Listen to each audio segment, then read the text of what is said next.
Leçon numéro 66. Mon bonheur et ma fonction ne font qu'un. Bienvenue dans cette contemplation. C'est la même idée qui revient sans cesse depuis quelques leçons. Remplir ma fonction et être heureux sont liés.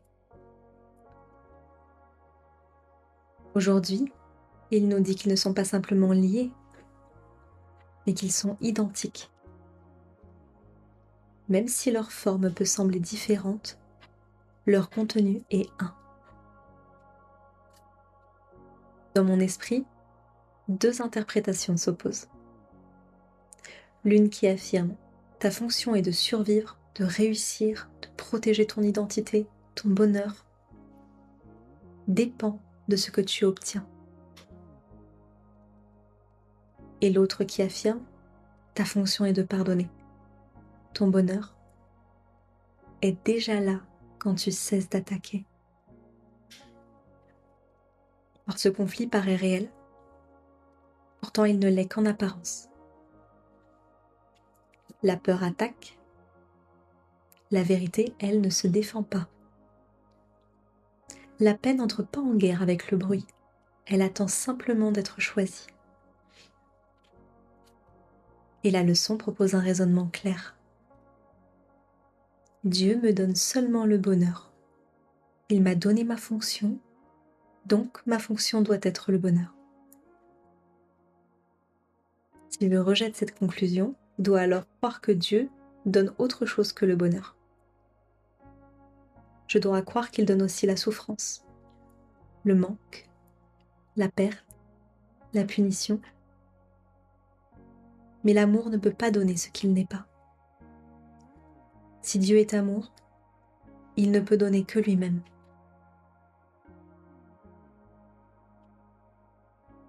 Il n'y a que deux systèmes de pensée. L'un est fondé sur la séparation.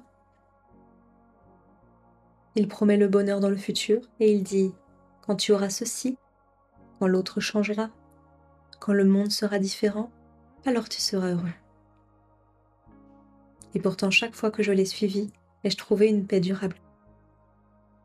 Un bonheur qui ne dépend de rien. Jamais. Et l'autre système repose sur l'unité et il dit « le bonheur ne s'obtient pas, il se révèle quand tu retires tes jugements ». Deux guides et deux résultats. La peur ou l'amour. C'est pourquoi la leçon demande une chose essentielle. L'honnêteté. Ai-je trouvé un bonheur permanent en poursuivant les objectifs de l'ego? Ai-je trouvé la paix en cherchant à gagner, à contrôler, à prouver, à obtenir? Il peut y avoir des satisfactions passagères, mais sont-elles stables? Le bonheur véritable ne dépend d'aucune circonstance. Il ne peut être retiré par une perte. Il ne fluctue pas selon les événements. Si mon bonheur peut disparaître, alors ce n'était pas le vrai bonheur. À chaque instant, je choisis la folie ou la vérité, la séparation ou l'unité, l'attaque ou le pardon. Ce choix semble complexe parce que les formes sont multiples, mais le contenu est toujours le même. Si je choisis le pardon, je choisis ma fonction. Si je choisis ma fonction, je choisis le bonheur. Il ne s'agit pas d'une récompense, il s'agit simplement d'une conséquence naturelle. Aujourd'hui, je me rappelle simplement, mon bonheur et ma fonction ne font qu'un, parce que Dieu m'a donné les deux. Je n'ai pas besoin de fabriquer le bonheur. Je n'ai pas besoin de le chercher dans le futur. Il apparaît quand je remplis la fonction pour laquelle je suis ici. Pardonner et laisser revenir la paix. Et dans cette paix, je découvre que le bonheur n'était jamais ailleurs.